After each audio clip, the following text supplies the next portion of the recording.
Gusto ba ninyo mga ga na pang dessert sa mga handaan o ito mga ga huwag ka nang bibili sa labas ga? Gawa na lang tayo at madali lang itong gawin. Yung ating pinaka-best dito ay madali lang talaga itong i-fold.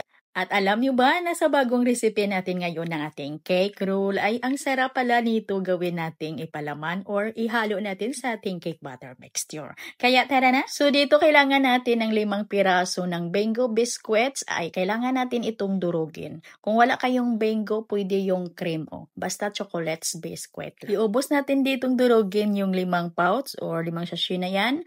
At kung wala kayong mga food processor, pwede naman na durugin lang ninyo ito ng pino. At kailangan ay pinong-pino lang yung pagkadurog ng ating biscuits. Ayan, at itabi lang muna natin ito. Sa mga nagtatanong mula noon hanggang ngayon, ilang years na po, ito talaga yung gamit namin na cake flour. Yung wooden spoon ng Pelmeco. So dito na tayo ga, magsiperate lang tayo ng 5 piraso ng itlog at lards po ito. Paghiwalayin lang natin yung egg yolk at saka yung egg whites. At kailangan po yung ating egg whites ay hindi lang ho yan mahaluan ng kahit kunti or maliit lang na egg yolk. At kailangan yung paglalagyan natin ng egg whites ay dry. So itabi lang muna natin yung ating egg whites. Dito muna tayo sa ating egg yolk. Gagawa tayo ng cake batter mixture. Lagyan ng asin at asukal at haluin ko muna ito. Yung mga sukat ng ating mga ingredients ay ilagay ko lang sa ating video screen. Sunod, ilagay yung mantika, evaporated milk at vanilla extract. Yung gamit ko nga dito na mantika mga ga kasi wala tayong available ngayon na canola oil or yung vegetable oil. Regular na mantika lang yung gamit ko ngayon. At ito make sure lang natin na tunawin muna natin yung ating dry ingredients or yung mga dry ingredients natin bago natin ito lagyan ng harina. So dito sa ating recipe ay kailangan nagagamit talaga tayo dito ng cake flour at lagyan natin ito ng baking powder.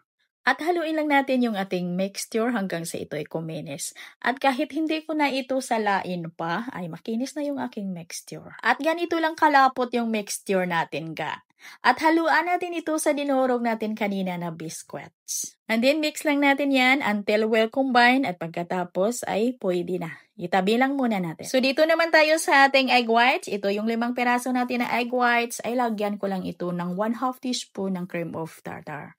Kung wala kayong mga cream of tartar, pwede ninyo itong lagyan ng baking powder, same measurement lang at pwede ding suka. Yung dato puti natin, same measurements lang din. At i-bet lang natin yan hanggang sa mag-create po siya ng medyo makinis na bubbles. At pagkatapos ay unti-unti na nating ilagay yung ating puti na asukal. At pag naubos na nating nailagay lahat yung ating asukal, ay batihin pa natin ito ng mga 4 to 5 to 7 minutes. Ay depende sa bilis ng iyong mixer.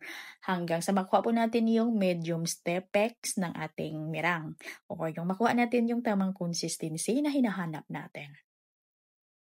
At ito lang yung hinahanap natin mga ga sa tibay ng ating mirang. Nasa medium stepex lang pa tayo. Na yung hindi lang talaga masyadong matibay. Na yung ipag-iangat po natin yung ating attachment na ating mixer ay nagpo-fold pa yung ating mirang. At ihalo na natin ito sa ating cake batter mixture. Pero kukuha lang tayo dito ng kalahati lang muna.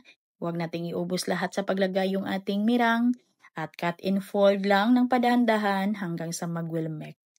Pagkatapos na na-mix na yung ating first na nilagay, ay pwede na nating iubos lahat sa paglagay yung natira pa natin na mirang. And then cut and fold lang talaga ng padahan-dahan. At pag napapansin natin na wala na tayong makikita ng mga cake batter mixture na nag-well combine na ay okay na ho yan. Huwag lang po talaga natin itong ma-over mixing. At dito gagamit ako ng 11 by 15 by 1 yung sizes ng ating hulmahan. Sinapinan ko ho yan ng non-stick parchment paper.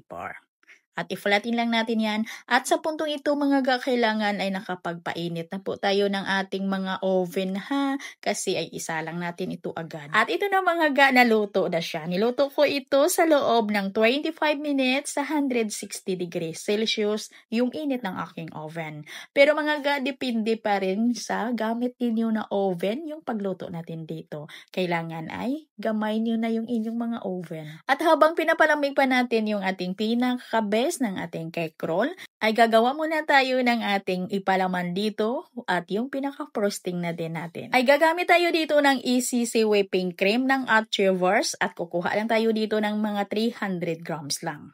At batihin lang natin ito hanggang sa mag-light yung kanyang kulay na yung madurog yung kanyang mga pest. Hanggang sa ito'y lumambot. At i-scrape lang po natin yan mga ga, yung bandang gilid, yung ilalim para yung ibang pest na hindi naabot ng ating attachment para madurog din. Mga ga, mura lang naman yung ating ECC whipping cream. Walang kahirap-hirap talaga sa pag-prepare dito. Ganito lang yung gagawin natin at yung likod niya, ang likod ng packaging ng ating ECC whipping cream ay nakalagay naman doon kung paano ba natin ito i-prepare. At walang aftertaste, mabango, masarap. Marami talaga yung magagamitan natin dito sa 1 kilo. At para mag-volume yung alsa niya dito na maganda yung alsa na mas stable siya, ay kailangan na gamitan natin ito ng malamig na tubig. At yung paglagay natin dito ng tubig ay paunti-unti lang. At nang naubos na nating nailagay lahat yung ating malamig na tubig sa pamamagitan ng paunti-unti lang, ay batihin pa natin ito ng mga 5 minutes para talagang mag-volume yung kanyang alsa. Ayan mga ga, okay na to, pero mag-add ako dito ng powdered milk.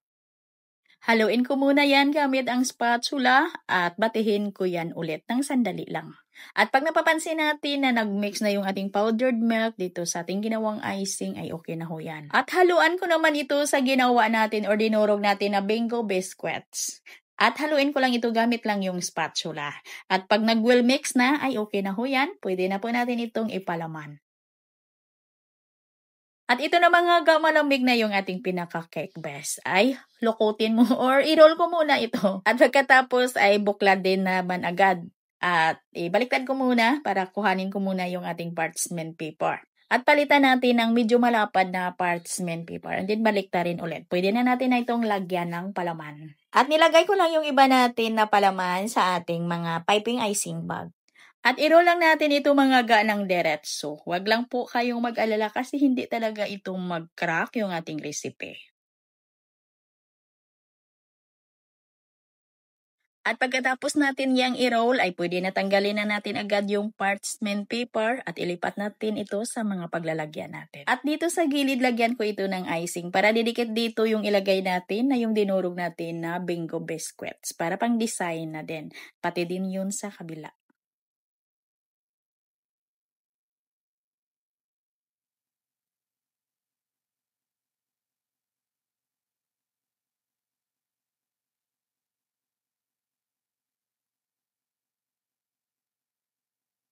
At sa mga cake talaga ay hirap talaga akong magpakinis. Lalo na pag na yung nagmamadali ako, ay ito na lang yung diskarte ko para mas lalong madali. Ay ito yung natira natin mga gaha sa ating pinapalaman. Ito yung ginawa natin kaninang icing. Ay nilagay lang natin sa ating mga plastic piping bag at gagamitan lang natin ng icing tips.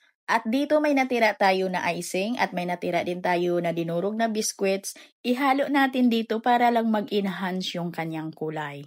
Haluin lang natin yan ng mabuti at ilipat natin sa ating plastic piping bag.